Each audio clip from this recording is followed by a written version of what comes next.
Une main de fer dans un gant de velours. Karima Brick. Oui, très heureuse de retrouver ici en studio Nick Payne aujourd'hui pour ces discussions. Bonjour Nick. Bonjour Karima. Contente de te voir ici ce matin. Et moi donc. Ben oui, et on va commencer avec un tout petit sujet, n'est-ce pas? La crise du bacon anglophone sur la prédominance du français en santé. Je savais pas que tu oserais employer mon vocabulaire. Moi, oui. Mais c'est ta responsabilité. C'est bon parce qu'il m'avait envoyé ces thèmes. Évidemment, on discute des thèmes de la journée et il m'avait envoyé cette belle phrase. Oui, assumons. Ce beau choix de terme. Oui. Mais on assume, OK, on va assumer à deux le choix de terme parce que c'est quand même ce que c'est. Alors là, ce matin, encore, on apprend par Radio-Canada que des députés fédéraux, M. Housefather, Mme Lambropoulos et quelqu'un d'autres, là, dont je ne me souviens pas, se sont ouverts de cette frustration à Justin Trudeau. Je ne sais pas trop qu'est-ce que M. Trudeau pourrait faire dans ce dossier-là, puisque ça relève de Québec. Alors, de quoi s'agit-il? De cette directive émise par Québec, rappelant là, que les soins dans le système de santé doivent être offerts en français. Sauf que il est aussi dit que si on fait la démonstration qu'on n'est pas capable de parler français, ou si la santé est en danger ou est en cause dans le système de santé, bien, à ce moment-là, on peut parler anglais. Je fais le pari, Karima, qu'il n'y a personne au Québec à ce jour et dans les jours et les mois et les années qui viendront qui ne sera pas capable de se faire servir en anglais la plupart du temps, voire toujours, dans le cas d'une personne en particulier. Puis, en fait, pour avoir lu la directive de Québec, ça ne dit pas du tout qu'il faut absolument servir tout le monde en français tout le temps. En fait, ce que ça dit, c'est que, pour faire une image, le Windows du système de santé est français. Donc, l'administration, l'interface, le premier contact, si tu veux, au mieux là, ou au pire, selon le point de vue. Mais après, si une personne ne parle pas français, lorsque vient le temps de la prestation des soins, évidemment qu'on lui parle anglais si elle est anglophone. Alors après, si elle est ouzbek, c'est autre chose. Je ne sais pas dans quelle mesure on sera capable d'accommoder tout le monde dans sa langue, mais il n'est pas du tout question de priver des gens de services en français. Alors comment se fait-il que la Gazette, notamment, depuis plusieurs jours maintenant... Oui, j'ai dit en français, en anglais. Dans le journal de Gazette, ça fait plusieurs jours qu'on fait plusieurs textes là-dessus et on s'émeut de cette question-là. Devant l'hôpital Santa Cabrini, il y a quelques jours, des gens ont manifesté, souvent des Italiens plus anglophones, ou enfin, comment je dirais ça, des gens d'origine italienne plutôt anglophone de Montréal. Et je rappelle aussi que notre collègue Antoine Robitaille, il y a plusieurs mois, avait posé la question à des députés libéraux qui avaient écrit une tribune, tout en anglais d'ailleurs, pour se plaindre des dispositions de la loi 96 qui restreignait les services en anglais. Et Antoine leur avait demandé quelles sont ces dispositions. Il attend toujours la réponse. Elles n'existent pas. C'est vraiment... il faut le dire, une fabulation. Alors, pourquoi est-ce que les choses se passent comme ça? Moi, ma thèse, c'est que ce qui pose vraiment problème, ce n'est pas le risque de ne pas pouvoir être servi en anglais, qui est très, très faible. Je conviens qu'il faille voir à ce que ça n'arrive pas. Peut-être que des gens pourraient mal interpréter la directive ou vouloir faire un peu de politique puis refuser de parler anglais à des gens qui ne parlent pas français et qui sont anglophones. Alors ça, bien sûr, il faut s'occuper de ça. Mais du reste, ça risque d'arriver très rarement, là, surtout à Montréal. Bien franchement, c'est souvent le contraire qu'on vit. Là. Oui, on a eu des situations comme absolument. ça. Je l'ai vécu moi-même. J'ai rare que je témoigne de ma personne, mais pour ma propre famille, on a eu de la difficulté à être servi, soigné en français à Montréal, chez nous, en principe. Alors, j'y reviens. Quelle est la cause de ça? C'est plutôt, moi, je pense, le refus d'un certain pouvoir francophone. On refuse d'accepter que derrière le rideau, là, ce sont les francophones qui mènent le jeu culturellement, du moins, au Québec. C'est ça qu'on n'aime pas, c'est ça qu'on refuse et on est prêt à se battre à chaque fois qu'il y a apparence d'un gain ou du fait qu'on réitère que ici, c'est le territoire des Canadiens français, on va dire ça comme ça, ou des Québécois d'ascendance culturelle canadienne-française. Ils sont la majorité. Leur langue devrait être la norme, devrait être le liant, la langue commune. Et c'est ça qu'on refuse, au fond, quand on se plaint là, de ça. Je pense que dans certains cas, l'idée de cette, même si on le sait dans les faits, mais l'idée de cette prédominance du français, c'est comme pas digéré. Ça devrait être une langue sur deux. Oui. C'est cet idéal pour certains, je dis pour certains, mais c'est un idéal qui est quand même très fort pour certains d'un Montréal bilingue et non d'un Montréal francophone. Parce que même si, dans les faits, hein, puis je sors du système de santé, là, dans les faits, quand vous allez vous promener des fois dans le centre-ville ou dans des commerces à Montréal, puis même plus juste au centre-ville où vous faites aborder en anglais ou par le bonjour hey, ou même parfois vous n'avez pas de service en français littéralement, c'est comme d'accepter symboliquement que Montréal est une ville bilingue, alors que c'est une ville... En théorie, n'est-ce pas? Ça devrait être une ville francophone. Et oui, il y a une minorité historique anglophone. C'est très bien. Je veux dire, on ne touche pas aux droits de cette communauté historique anglophone. Mais Montréal doit être une ville francophone. C'est ce qui fait la spécificité de cette ville en Amérique du Nord. Mais cette symbolique-là, je pense que pour certains, non. Montréal devrait être une ville officiellement bilingue. Ce qu'elle est en train de devenir, c'est une ville canadienne, c'est un Montréal canadien. Ça ressemble de plus en plus à Toronto. Moi, mon expérience quotidienne, c'est celle-là. D'ailleurs, j'allais faire... Et ça joue, c'est ça, mentalement, en fait, dans différents secteurs, finalement, de la ville. On se dit, finalement, pourquoi s'encombrer de ça? Ça le devrait bonjour, être bilingue, point. Ça incarne ça, oui, tout à fait. Oui, c'est une déclaration politique, bonjour. Ce que ça veut dire, c'est qu'on est au Canada, mais on parle aussi français parce que l'héritage culturel, parce que le folklore... C'est un rappel, en fait. Oui, c'est un rappel que l'anglais, tout de même, est la vraie norme, la vraie langue commune. Puis, c'est un fait. Alors, c'est d'autant plus curieux qu'on s'insurge de ce qu'on essaie timidement quand même d'imposer un petit peu de français dans le système de santé. Ce que ça veut dire, ça, c'est que plus nous reculons, plus on a envie de nous faire reculer davantage. C'est un peu ça qui se produit, en tout cas, à tout le moins à Montréal en ce moment. Je qu'on ait le temps de faire tes deux autres sujets. Tu voulais poser la question aujourd'hui... sommes-nous drag queenophobes? C'est-à-dire que est-ce que tu as observé ça au sein du pays?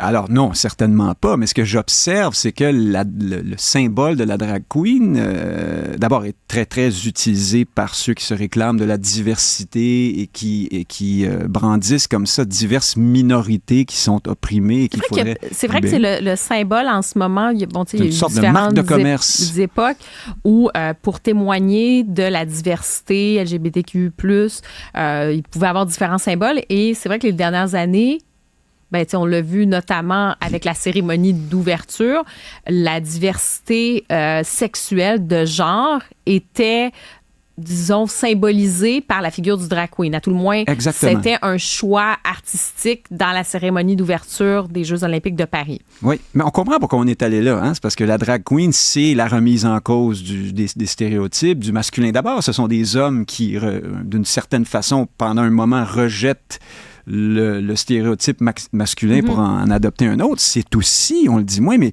une caricature grossière du féminin également et de ces stéréotypes. Ça, on en parle moins. Je trouve ça drôle. Mais donc, ce qu'on voit actuellement, c'est...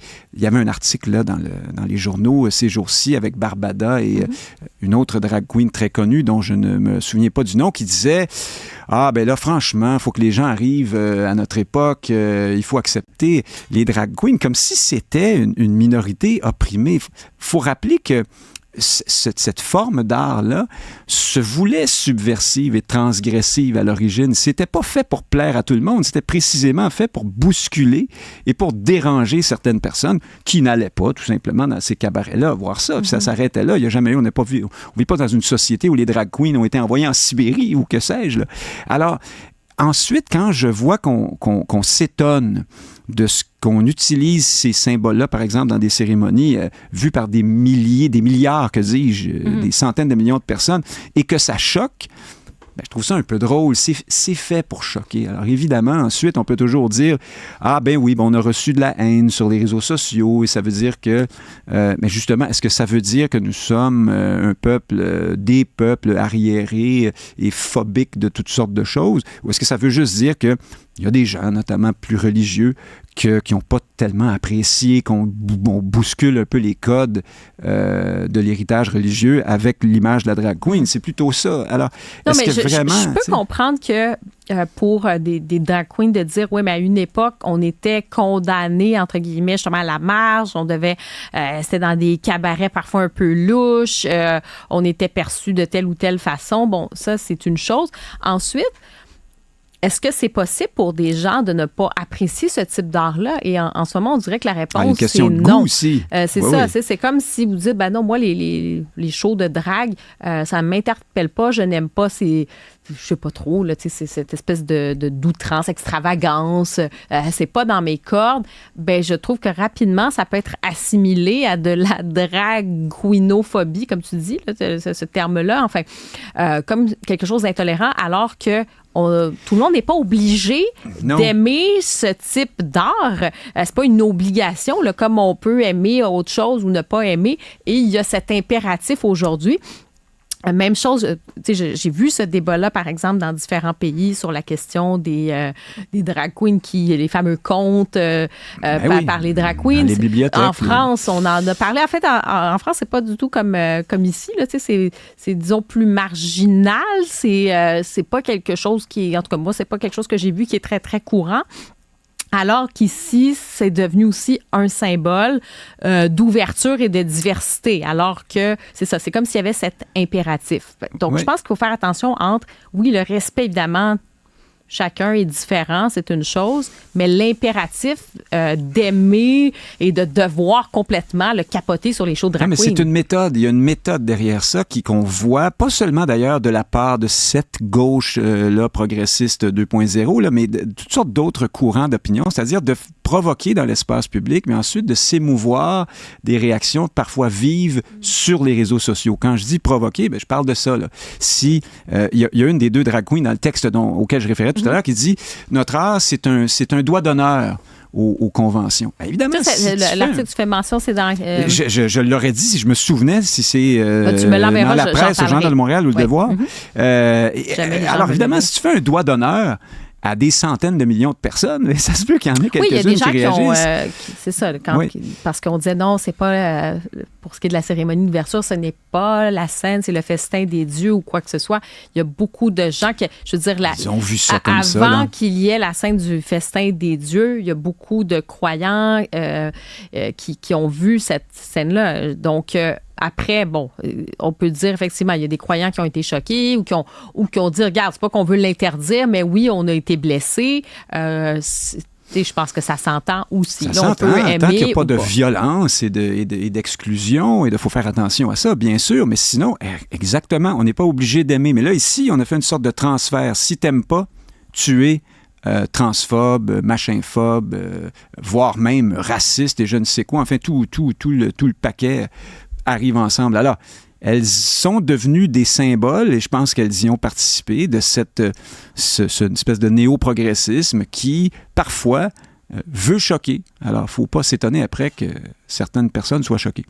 Non, c'est ça. Puis je pense que tu le dis bien, c'est pas de s'attaquer aux gens, ou c'est pas ça du tout la question, c'est vraiment l'expression dans l'espace public, puis la réception de tout ça. Justement, absolument. Quand on dit « je fais telle action, je fais tel spectacle parce que je veux provoquer une réaction, justement, on va être un peu irrévérencieux, on va faire telle ou telle chose », ben OK, alors la réaction va...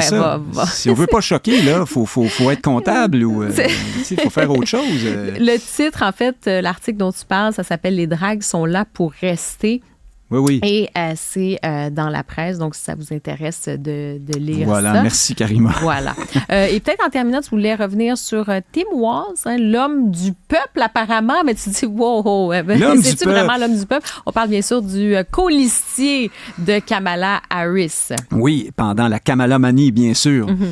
Alors que nous sommes en pleine Karima-manie à Cube, sans doute. Oui, c'est ça, exactement. Écoute, quand je dis qu'on est dans l'image pure depuis un petit moment, là, aux États-Unis, dans cette espèce de renouveau démocrate, ben ça, c'est le meilleur exemple. M. Walz est choisi Pourquoi, en fait, à travers une sorte d'essentialisation? C'est son physique, d'abord. Un bon monsieur blanc avec une bouille très américain-anglais de souche, ne peut qu'être un homme du peuple, un peu plus conservateur, peut-être un peu plus proche des préoccupations des gens et un peu plus loin d'Alexandria Ocasio-Cortez, par exemple, là, qui représente la gauche très woke de ce parti-là.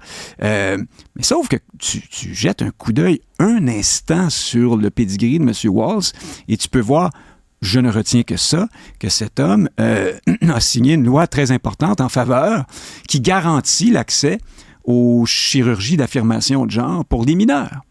Ça, là, juste ça, il y a des dizaines de millions de parents que ça terrorise en Amérique à l'heure actuelle.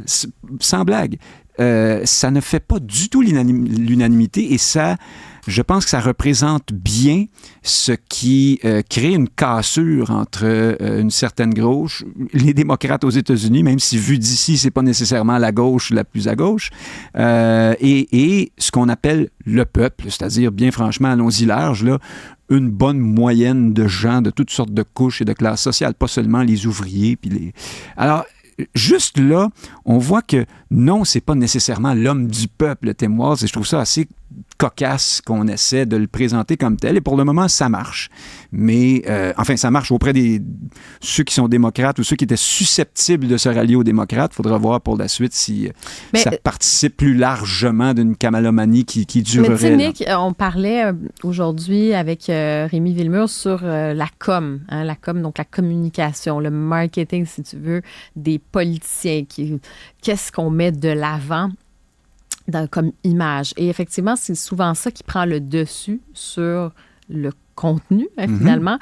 Et donc, dans le cas de M. Walz, on joue sur ce côté, en fait, la façon dont il s'exprime, la façon dont il est, c'est le côté, le bon vivant, le voisin bien bon sûr. Vivant, qui a des expressions. Puis c'est lui qui a sorti d'ailleurs l'expression. Ils sont weird, dans le fond, les... Mais c'est le Émilise Lassard-Terrien des Américains. C'est-à-dire, parce qu'elle parlait de cocotte et d'humus, on voulait faire croire que c'était la candidate des régions, mais c'est quelqu'un qui est très, très, très à gauche à Québec solidaire, comme Catherine Dorion, par exemple. C'était pas ce qu'on essayait de nous dire. C'est la même chose avec... Mais c'est ça. Donc, après, M. Walz, c'est vrai que dans l'image, il peut plaire, par exemple, à ce qu'on dit là-bas aux États-Unis, des modérés ou auprès d'un certain électorat, peut-être, qui en ont un peu soupé de Donald Trump, qui en ont leur claque de Donald Trump, qui se disent, peut-être que... puis là, ils voient un Tim Walz, ils se disent, oui, il a l'air de me ressembler. Il était dans l'armée. Il était dans l'armée, un bon patriote. Il a enseigné dans une école secondaire. Il y a tout ce côté-là un peu là, il est connecté aux gens, il est connecté à la vie réelle, à nos préoccupations. Ensuite, c'est de voir, comme tu dis, là, après, dans ces mesures, ça reste que c'est quelqu'un, par exemple, dans le Parti démocrate. Très à gauche, le Minnesota. Progressiste, ça, on peut s'en réjouir, s'en désoler. Non, mais moi, je dis pas que c'est bien ou pas bien. Non, mais j'ai compris, mais c'est ça. Ça va permettre aux démocrates de franchir la ligne. T'sais. Mais mon point, c'est que on regarde souvent le contenant et on ne regarde pas les politiques. Même chose si tu regardes Kamala Harris, son énergie, tout ça, les différentes politiques aussi.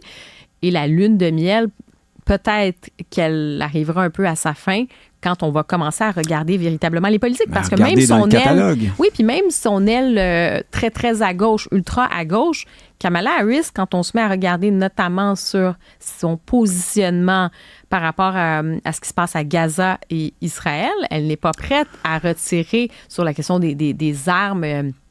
livré, par exemple, à Israël, des choses comme ça, alors que son aile gauche va vraiment pousser là-dessus.